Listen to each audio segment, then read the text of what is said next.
America and the destruction of gender identity. That's the topic of today's video. Hi, I'm Allie Richards. A new crusade in the culture wars is now being waged. That is, the battle to define gender and sexual identity. But what are the facts? We're going to get to the bottom of this controversy in the next few minutes. In October of 2016, the University of Michigan instituted a new policy, allowing its students to choose their own gender identity. What does that mean? Well, if you're a man but you feel as if you are a woman, you now have the opportunity to tell the university that you must be referred to as she and her, just like any woman would.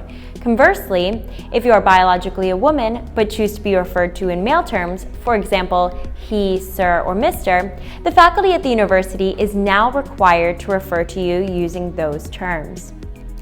The university makes clear that the options of gender phrases doesn't stop there. There are many different expressions one can choose from in order to respect the students' feelings. Of course, it was only a matter of time before such a radical policy was confronted by dissenters who thought that it was unusual. Soon after the new rule was put in place, one of the students at the University of Michigan made a bold declaration. He informed the staff that his new title was to be His Majesty.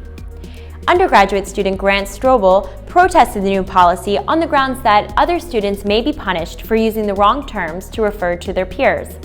His use of the term His Majesty was meant to poke fun at the arbitrary nature of the new guidelines.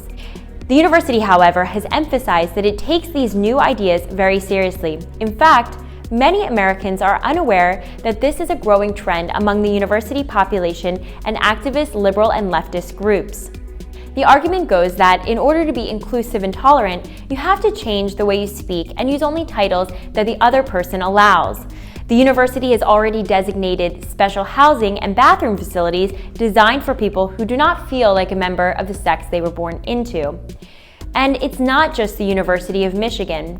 Several other prestigious schools, including Harvard, Cornell, MIT, Boston University, the University of Vermont, and so on, have instituted similar policies. Popular social media websites like Facebook have over 50 different alternatives for people who want to choose their own gender, including phrases like transsexual, bigender, neither, and even two-spirit.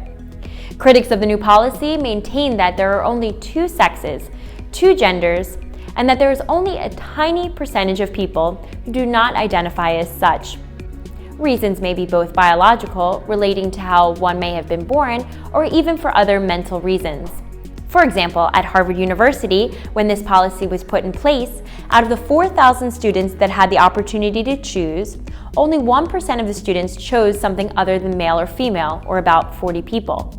One of the pioneering institutions of sex change operations, Johns Hopkins Hospital, stopped doing this type of procedure in 1979 on the grounds that after the surgery was completed, researchers observed a significant degree of psychological damage to the patients in addition to other unusual behavior. Furthermore, an extensive study of transgender individuals demonstrated that the suicide rates rose among those who underwent that type of surgery to an incredible 20 times above the rest of the population. There is also legitimate concern that some men may use these types of policies to gain access to female bathrooms and other spaces for nefarious purposes. There have already been reports of men filming women in toilets, undressing in locker rooms, and even cases of sexual assault while citing transgender rules that gave them access to those locations. The emergence of major news stories and personalities in the center of this issue has raised its profile. You may remember Chelsea Manning, a transgender Army private who gained notoriety for sending classified government documents to WikiLeaks.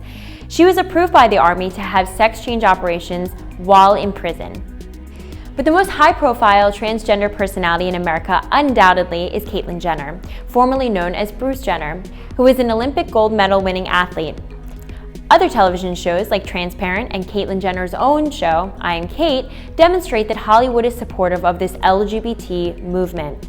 Now, the gender identity issue is not limited to transgender people, of course, but these observations should serve as a caution to those who seek to discuss such matters. So we can see that this new crusade is gaining some traction among a fairly small but passionate group of activists predominantly on the left of the political spectrum. The victory of same-sex marriage has undoubtedly helped to usher in this new debate, as the themes of gender and sexual identity were a central component of the belief system of the people who advocate for same-sex marriage. The view of these people is that both sexual and gender orientation is fluid, meaning that you are what you feel like at that particular moment. However, unlike same-sex marriage, the percentage of those who do not identify as male and female is even smaller than the already small population of Americans who may be gay or lesbian. Therefore, this will be a more uphill battle than a successful redefinition of marriage. Where same-sex marriage was concerned, it was an accepted view by both left and right that marriage be defined one way, and then immediately, as President Obama came out of favor in 2012, it was declared to be hate speech by the left to now oppose it. This was before the Supreme Court declared it constitutional in 2015. You may remember the high-profile case of Brendan Eich in 2014. He was forced out of his position as CEO of Mozilla Firefox because he held a view that everyone did just a few years prior. Those who think this is a fringe issue may be correct today. However, with the decline of Christianity and traditional religion, there's always a need for ever more progressive causes to fill a metaphysical void. Whether the gender issue or another issue fills the gap, you can be assured that this space will be filled in some way. Since reason and intense enthusiasm are often at odds with each other, people on both sides should exercise restraint when articulating their views. It's too early to tell how this new issue will develop, but it is one that should be watched carefully and discussed respectfully. So what do you think about the gender fluidity debate? Let us know in the comments below.